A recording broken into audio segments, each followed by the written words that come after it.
Halo, ketemu lagi di channel Selindo Alpha Digitalk. Kali ini kita akan ngomongin suatu teknologi yang sebenarnya sudah tidak terlalu baru, yaitu teknologi chatbot. Saya yakin teman-teman sekalian sudah banyak sekali yang tahu apa itu chatbot, namun seringkali dalam implementasinya kita menemukan banyak kendala, sehingga ketika sudah selesai, hasil dari implementasi chatbot itu seringkali tidak seperti harapan kita. Nah, pada kesempatan kali ini, saya akan berdiskusi dengan beberapa narasumber yang sangat kompeten di bidangnya untuk membedah bagaimana kita bisa mengimplementasikan chatbot dengan sukses. Jadi, ikuti diskusi kami setelah yang satu ini.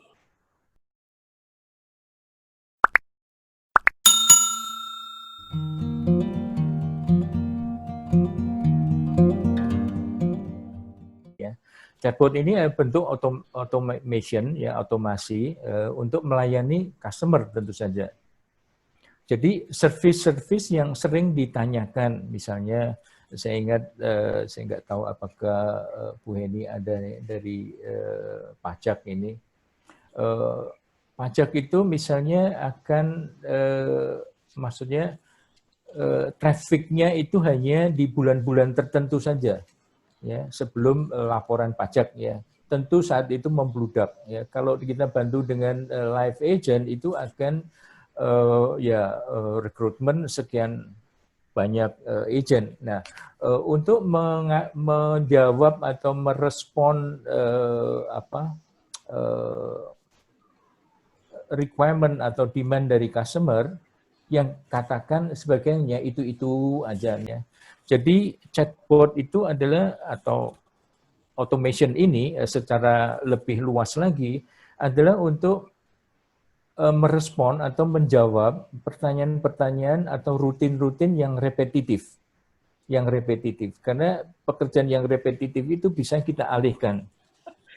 Jadi kalau salah satu use case paling awal memang penggunaan chatbot itu untuk membantu pada saat handling peak session, ya, utamanya pada saat traffic-nya naik tiba-tiba, karena nggak mungkin tiba-tiba yang tiba-tiba itu kita harus siapkan agent atau orangnya.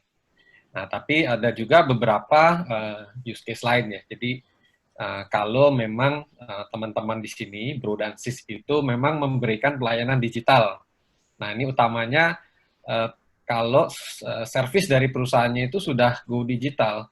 Utamanya dari go digital itu apa? Salah satunya layanan melalui website, kemudian melalui mobile apps, atau misalnya punya kontak center melalui messaging apps.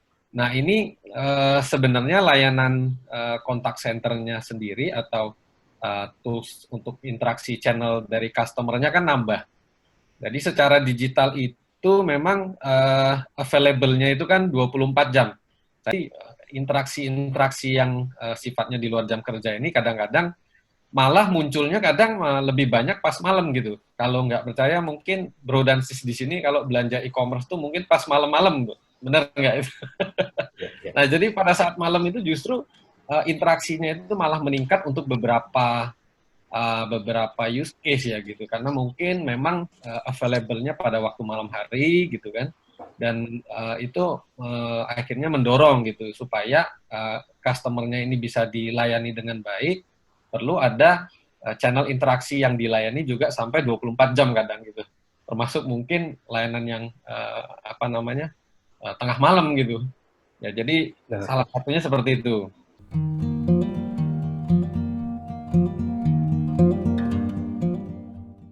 Jadi kalau ngomong chatbot ini kan namanya automation, ya Pak. Jadi kita itu salah satu kebutuhannya itu supaya robotnya ini bisa memahami konteks yang relevan dengan perusahaan atau bisnisnya yang mendeploy chatbot tersebut. Nah, jadi relevansinya apa? Kalau misalnya kita mau chatbotnya pinter, ya mestinya kan di training. Nah, trainingnya ini kan mesti sedikit banyak supaya relevan sama sama bisnisnya. Berarti kan mesti ada personalisasi lah gitu, atau istilahnya customisasi atau penyesuaian gitu dengan bisnis. Salah satunya mungkin misalnya kalau tadi Pak Dibio ya sebutnya di daerah perpajakan. Nah ini kan bahasa-bahasa perpajakan, bahasa-bahasa yang kaitannya sama bisnis proses pelaporan pajak dan sebagainya itu kan harus dipahami oleh robot. Nah ini memang jadi salah satu PR pada saat kita mau training robotnya itu ya perlu dipastikan bahwa memang bukan knowledge umum yang sudah pernah mungkin didapat atau di training oleh robotnya di tempat lain gitu. Misalnya tadinya di perbankan, industri perbankan. Nah ini kan akan sangat tidak relevan gitu, knowledge yang ada di robotnya. Nah memang secara apa ya istilahnya itu teknologi chatbotnya itu memang salah satu syaratnya itu perlu bisa untuk mempelajari dengan cepat. Jadi bisnis model atau kebutuhan bisnisnya atau istilah-istilah bisnisnya yang terkait dengan perusahaan tersebut gitu. Nah, ada model kedua di mana yang salah satu yang model apa namanya istilahnya itu knowledge-nya itu dimulai dari agak kosongan lah gitu atau diisi yang basic nanti baru ditambah. Nah ini juga salah satu approach yang apa namanya salah satu alternatif lah gitu. Jadi di mana knowledge-nya itu nggak penuh duluan gitu, tapi bisa diisi dengan knowledge yang lebih relevan. Jadi mungkin tidak perlu ada pengetahuan tentang otomotif atau mungkin tentang healthcare gitu. Jadi kita isinya hanya khusus yang relatively sesuai, misalnya untuk perpajakan, jadi diisi yang sesuai dengan perpajakan.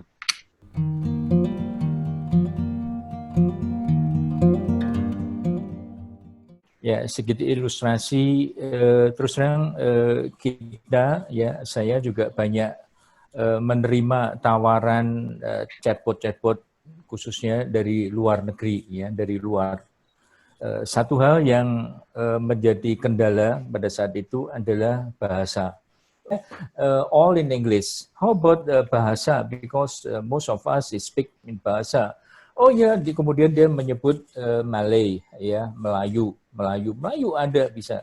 No, Indonesia is a different, apalagi dialek kita gitu ya. Jadi kalau Anda ingin mencari vendor chatbot, sebaiknya yang lokal-lokal aja lah.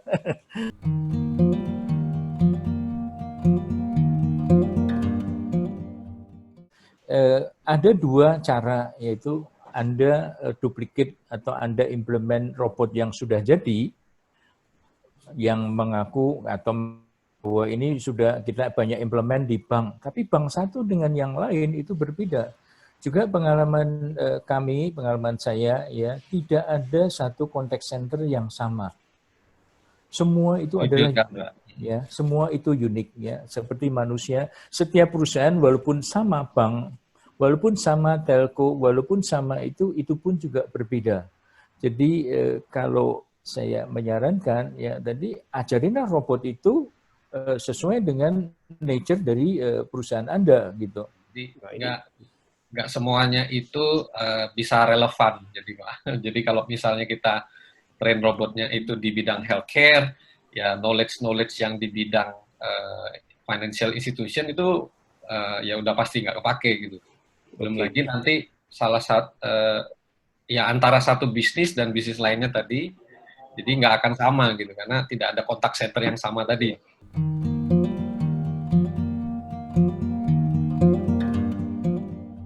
Kita sering dapat pertanyaan seperti ini, Pak. Ya, Pak, bisa nggak ya? Saya kan nggak punya waktu yang cukup tadi, Pak, ya. Jadi, kalau bisa robotnya itu live dalam waktu yang singkat, gitu. Sudah bisa langsung memberikan automation level yang tinggi, jadi bisa bantu agent saya, kayak gitu-gitu. Ya, ini sering jadi pertanyaan, Pak, pada saat kita ketemu ke beberapa customer, gitu. Tapi ya balik lagi ya Pak ya, jadi pada saat pengalaman kita melihat kondisi di market itu biasanya AI-nya atau robotnya itu cocok dan bisa langsung dipakai itu karena memang yang nyetirnya jago Pak. Maksudnya gini, jadi pada saat kita implementasi, vendornya implementasi, robotnya sesuai. Tapi setelah ditinggal sama, karena implementasi selesai kan, nggak ada implementasi yang berlangsung selamanya gitu. Jadi implementasi itu selesai, ditinggal oleh vendornya, ternyata robotnya ketinggalan gitu. Jadi knowledge-nya itu nggak bertambah, kemudian nggak bisa ngikutin perkembangan dari knowledge yang yang dilakukan atau dikembangkan oleh bisnisnya sendiri. Jadi robotnya itu seakan-akan ketinggalan gitu. Nah ini yang seringkali kita ketemu di market.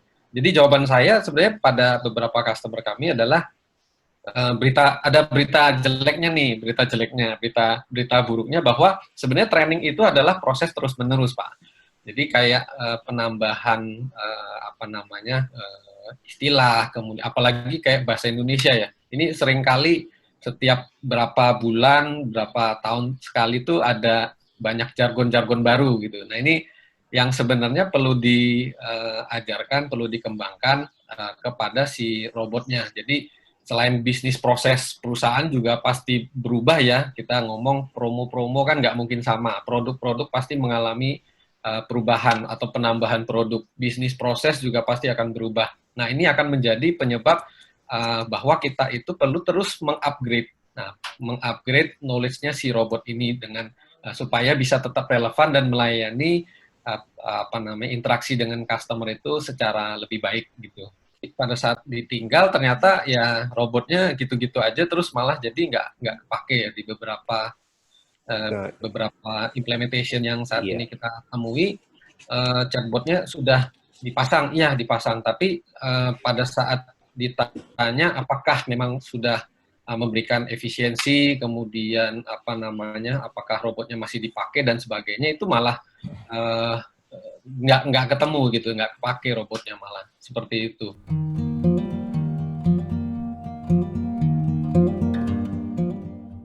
Mungkin saya show satu screen ya Pak ya. Monggo Pak, silakan Pak. Jadi kita mungkin ngobrolnya dari sini dulu. Misal, kenapa sih kita perlu solusi chatbot atau virtual agent? Jadi menyambung yang tadi Pak. Jadi salah satu use case paling awal itu adalah memang handle pix yang tengah itu. Tapi di sisi lain mungkin saya nggak bahas semuanya, tapi ada beberapa. Misalnya kita butuh alternatif untuk mobile apps gitu. Salah satu requirement pada saat kita mau implementation chatbot adalah memang satu use case-nya itu ada Pak. Jadi memang pada saat kita memberi pelayanan digital 24 jam, ada tipe-tipe transaksi yang modelnya akan peak gitu, kemudian high demand for SLA yang tinggi gitu, karena mungkin customer-nya di digital ini kan kata orang zaman sekarang makin nggak sabar ya Pak ya. Jadi kalau bisa di chat harus bisa langsung jawab, tapi giliran kita bales dia boleh leave dulu gitu sebentar untuk melakukan hal lain, tapi kalau dijawab harus jawab segera gitu. Nah ini kebutuhannya tuh ada dulu. Nah yang kedua dari sisi implementation, dari sisi operationnya nanti memang kita melihat bahwa kalau memang ada satu use case-nya ada, yang kedua ada tim operation Pak yang memang akan menghandle operation atau interaksi dari customer ini. Jadi selama ini misalnya di-handle-nya oleh oleh customer service gitu. Nah ini salah satu use case yang kita memang minta customer itu perlu tim customer service-nya ini ready untuk melayani nasabah di interaksi digital ini. Nah, baru nanti chatbot itu akan ya kalau kita ngomongnya di sini kita membawakannya topiknya sebagai virtual agent. Jadi virtual agent itu akan membantu si agent-nya, human agent-nya dalam melayani customer untuk interaksi-interaksi yang sifatnya lebih ke arah repetitif gitu atau berulang. Jadi nggak perlu agent melayani seluruh interaksi yang mungkin sifatnya boring atau repetitif tersebut. Yang ketiga mungkin juga kaitannya sama kalau misalnya memang mau dikembangkan chatbotnya itu ke arah pelayanan terkait operation. Misalnya kita minta chatbotnya bisa atau virtual agentnya bisa bantu kayak agent. Misalnya kalau mau ngecek, kalau di asuransi ngecek saldo nilai tunai, perlu ada konektivitas ke IT system gitu. Nah ini juga salah satu yang perlu dipertimbangkan Pak untuk dipersiapkan pada saat memang mau mendeploy teknologi chat automation atau chatbot ini. Mungkin kalau Nah, saya nambahkan Mas monggo Pak. Armanto ya, Iya. seperti katakan pertanyaan Pak Thomas. Selamat pagi Pak Thomas, terima kasih nih. Apa yang harus dipersiapkan menurut saya nomor satu adalah goal-nya. Jadi kita ingin melakukan atau menerapkan sesuatu, tentu kita selalu bertanya itu why, kenapa, goal-nya apa untuk layanan service lewat chatbot ini. Tentu saja satu untuk membantu, kedua untuk menjawab pertanyaan-pertanyaan atau demand dari customer kita. Ya. Nah, untuk menentukan goal itu ada pedoman ya disebut dengan SMART ya, maksudnya itu S itu SMART itu apa? Satu adalah S itu spesifik. Kita ingin robot itu apa? Robot kalau untuk melayani COVID ya dia suruh jadi robot di bengkel tentu nggak bisa. Itu spesifik. Kita ingin gunakan robot itu untuk apa? Kemudian tentu measurable, ya measurable bisa diukur atau enggak, ya berapa kali kalau ditanya 10 kali atau 100 kali menjawab dengan benar nanti Fernandes bisa mengeksplor lagi lebih lanjut di situ. Kemudian achievable, ya achievable. Misalnya ada pertanyaan dari Mas Ramadhani ya, Mas Ramadhani misalnya bisa baca gambar enggak? Kalau saya kasih gambar bisa enggak? Ya, bahwa ini relevan dengan bisnis kita. Tentu saja banyak robot kalau ditanya yang macam-macam, yang tidak relevan ya kalau dia nggak bisa jawab ya jangan salahkan ya. Kemudian yang terakhir Smart T itu punya target waktu time ya. Jadi sekian dia harus bisa menjawab katakan 80% atau 90% dari pertanyaan dengan akurasi di atas sekian persen dan sebagainya itu. Menurut saya nomor satu yaitu agar goal kita apa ya. Nggak cuma hanya sekedar punya-punyaan aja gitu. Yang lain punya, gue juga punya. Ada beberapa company ya pokoknya ada channel itu karena diminta. Tetapi hasilnya akan seperti apa gitu ya.